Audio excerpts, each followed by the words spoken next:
All right, this is Charter. Dom, what year is this for you, head coach? This is. Would it be three? Three. Okay, so obviously you took over from for your legendary father, and here you are in a championship game like your dad did 5 different times. Can you talk about going from 2-8 to the title game opportunity? How crazy has the season been for you guys? The season has been a struggle, but I think the struggle is also what is made this so rewarding. I continue to tell everybody this season's been defined by adversity and perseverance, but ultimately the kids and their resilience. And it goes back to that old saying, like, I know it's so cliche to say this, but the tougher your schedule is in the regular season, the more prepared you are for moments like this. Can you talk about like the Uplands, the Damians, the teams from Orange County? How much did that prepare you for this moment? Yeah, no, we're accountable and we take responsibility. We make no excuses. This was legitimately the most difficult preseason schedule in the history of our football program. But in light of the success that we had last year and what happened in the first round, getting beat by a CIF champion, Yorba Linda, we knew that we had to challenge ourselves and put ourselves in a position that we'd be more battle tested when the playoffs came. Who knew that we would have to endure what we had to endure? But I think that's why we're now conquering what we've been able to accomplish in the playoffs, because we got beat, and we don't make any excuses. But I think there were small steps in those failures, and instead of just going in circles, I realized we were ascending every time we got beat, because there was still growth. Even like in one of the losses, it was at Bonita, you guys looked like the better team for the first quarter and a half. There was this call that completely changed the trajectory of the game, but it just seemed like going into the playoffs after that, you guys been battle tested. Where have you guys gotten better over throughout the season? I think just socially and emotionally we've matured, as well as physically. I mean, we're real intentional as far as practice is concerned, and so with that purpose in mind, we've really honed in on just continually developing skills. And with a young group, as many first year starters that we have, and as many as sophomores as we have on the field, we had to get through the fire. And I just have been really, really proud of our coaching staff and our kids, because there's never been any complaints. They've always kept their priorities straight.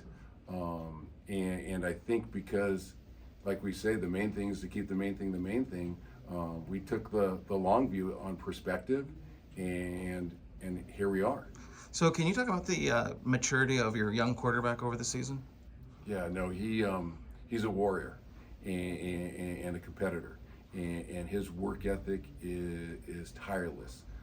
He's a student of the game, and so if you watch his body of work, he's a great testament of, if you invest the time, not sacrifice the time, because he spends so much time in the war room, so to speak, in the weight room. He's a 4.0 student in the classroom. You can't ask for a better person, as well as a football player, to be on the front page of your media guide, so to speak. We've been really, really proud of his progress. What's been more important of late? Is it his confidence, decision-making ability? What has continued to gone up? He's taken basically what the defense has given him, and he's become a field general. And he knows how to manage the game, as well as execute the call.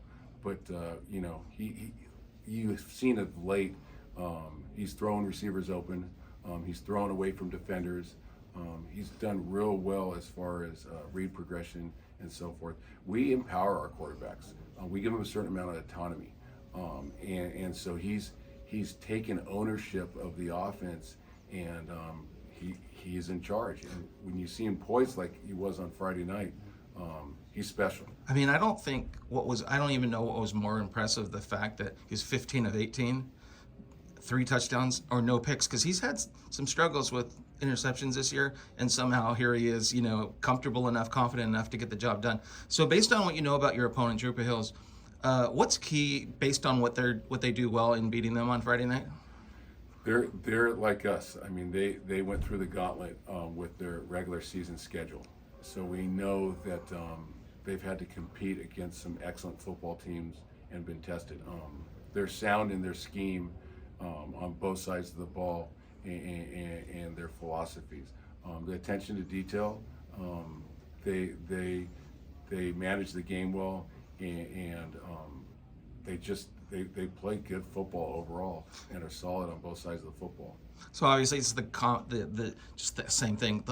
Minimize turnovers, minimize penalties, all that stuff. Our blueprint will never change at Charter Yeah. Oak. I mean, what we've always taken great pride and ownership in is playing great defense, hopefully staying on schedule on offense, being able to tilt the field and play downhill and win the turnover margin.